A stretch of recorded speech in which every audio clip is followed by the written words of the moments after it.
Hi friends, welcome to Sriyarsha cooking channel. నేను మీ సరిత. ఇవాళ మన రెసిపీ వచ్చి గోధుమ పిండితో soft and juicy gulab jamun. మరి ఈ గులాబ్ జామున్ను ఎలా చేయాలో చూసేద్దాం పదండి. దీనికోసం ముందుగా స్టవ్ ఆన్ చేసి ఒక ప్యాన్ పెట్టేసుకుని 1 టేబుల్ స్పూన్ వరకు నెయ్యిని వేసుకోండి. దీంట్లోకి 1 కప్పు వరకు గోధుమ పిండిని వేసుకొని మంటను సిమ్లో పెట్టుకొని సుమారుగా 8 నుంచి 10 నిమిషాల పాటు ఈవెన్గా కలుపుతూ దోరగా ఫ్రై చేసుకోవాలి. మధ్యలో మరొక టేబుల్ స్పూన్ నెయ్యిని యాడ్ చేసుకుంటూ ఫ్రై చేయండి. చూడండి, గోధుమ పిండి కలర్ అనేది ఇలా వచ్చే వరకు, మంచి వాసన వచ్చే వరకు వేయించుకోవాలి. ఇప్పుడు స్టవ్ ఆఫ్ చేసి పూర్తిగా చల్లారిన తర్వాత దీనిని మరొక బౌల్లోకి ట్రాన్స్ఫర్ చేసుకోండి. ఇప్పుడు అదే కప్పుతోటి 1 కప్పు మిల్క్ పౌడర్, పాల పొడిని కూడా వేసుకోవాలి. 1 అర టీ స్పూన్ వరకు వంట సోడాను వేసి కలిపేసేయండి. గోధుమ పిండి పాలపొడి వేయడం వలన టేస్ట్ చాలా బాగుంటుంది.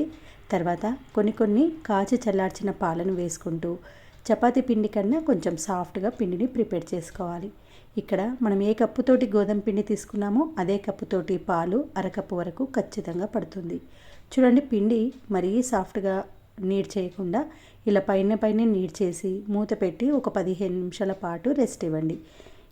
ఈ పిండి నానేలోపు మనము చక్కెర పాకాన్ని ప్రిపేర్ చేసుకుందాం. దీనికోసం స్టవ్ ఆన్ చేసి ప్యాన్ పెట్టేసుకొని గోధుమ పిండి తీసుకున్న కప్పుతోటే 1 కప్పు చక్కెర, 1 కప్పు నీళ్ళను వేసుకొని ఈ చక్కెరను నీళ్ళల్లో కరిగించుకోవాలి. ఇక్కడ మరీ లేత పాకము, ముదురు పాకం ఏమీ రానవసరం లేదండి. నీళ్ళల్లో చక్కెర కరిగిన తర్వాత ఒక 2-3 మినిట్స్ పాటు మరిగించుకుంటే స్టిక్కీగా తయారవుతుంది. ఇలా పాకం అనేది జిగటగా తయారైనప్పుడు 1 టీ స్పూన్ యాలకుల పొడిని వేసి ఒకసారి కలిపి స్టవ్ ఆఫ్ చేయండి. అయితే పాకం చల్లారకుండా క్యాప్తో కవర్ చేసుకోవాలి. ఈలోపు పిండి కూడా చక్కగా నానిపోయి ఉంటుంది. మూత తీసి మరొక 2 నిమిషాల పాటు నీడ్ చేయండి. అయితే నానిన తర్వాత పిండి ఏమైనా గట్టిగా అనిపిస్తే మరికొన్ని పాలను యాడ్ చేసి ఈ మాదిరిగా, అంటే ఈ కన్సిస్టెన్సీలో సాఫ్ట్గా ప్రిపేర్ చేసుకోవాలి. ఇలా సాఫ్ట్గా ఉంటేనే మనము బాల్స్ ప్రిపేర్ చేసి ఆయిల్లో డీప్ ఫ్రై చేసేటప్పుడు ఎక్కడ కూడా క్రాక్స్ రాకుండా స్మూత్గా ఉంటాయి. దీంట్లో నెయ్యి వేసాం కాబట్టి మళ్ళీ నెయ్యిని చేతులకు రాసుకొని అవసరం లేదండి. జస్ట్ ఇలా మీకు నచ్చిన సైజుల్లో బాల్స్లా చుట్టేయండి.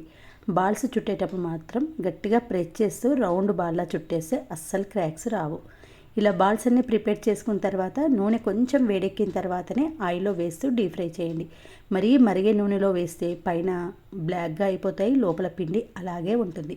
కాబట్టి నూనె కొంచెం వేడి కాగానే మంటని సిమ్లో పెట్టుకొని బాల్స్ వేయండి.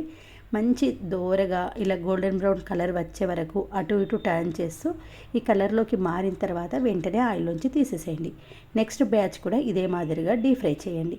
మనము పక్కన చక్కెర పాకం పెట్టుకున్నాం కదండి. వేడివేడిగా ఉన్న ఈ చక్కెర పాకంలో మనము బ్యాచ్ వైజ్గా గులాబ్ జామున్లను ఇందులో వేసి ఓసారి కలిపేసి మూత పెట్టేయండి. నెక్స్ట్ బ్యాచ్ మనము ఆయిల్లో డీప్ ఫ్రై చేస్తున్నాం కదా, ఆ డీప్ ఫ్రై చేస్తున్న ఈ గులాబ్ జామున్ బాల్స్ని కూడా మళ్ళీ అదే పాకంలో వేయండి. అయితే బ్యాచ్ వైజ్గా బాల్స్ వేసేటప్పుడు మాత్రం పాకం ఏమాత్రం చల్లారకుండా ఇలా వేడివేడిగానే ఉండాలి. ఇప్పుడు మూత పెట్టేసి 1 గంట పాటు రెస్ట్ ఇవ్వండి. గంట పాకంలో నానితేనే లోపలి వైపుకు పాకం పీల్చుకొని జామున్లు ఇలా సాఫ్ట్గా అవుతాయి. మీరు గంట తర్వాత ఒక్కసారి చెక్ చేసుకొని సాఫ్ట్గా అయ్యాయి అంటే అప్పుడు సర్వ్ చేసుకొని టేస్ట్ చేయండి. మన గులాబ్ జామున్ మిక్స్ పౌడర్తో చేసిన జామున్కు ఏ మాత్రం తీసిపోకుండా అంతే సాఫ్ట్గా, అంతే జ్యూసీగా, పర్ఫెక్ట్గా ఉంటాయండి. ఇంట్లో ఉండే ఈ గోధుమ పిండితో అప్పటికప్పుడు ఈ జామున్ను ప్రిపేర్ చేసుకోండి. నోట్లో వేస్తే అలా వెళ్ళిపోయేంత సాఫ్ట్గా, చాలా టేస్టీగా ఉంటాయి.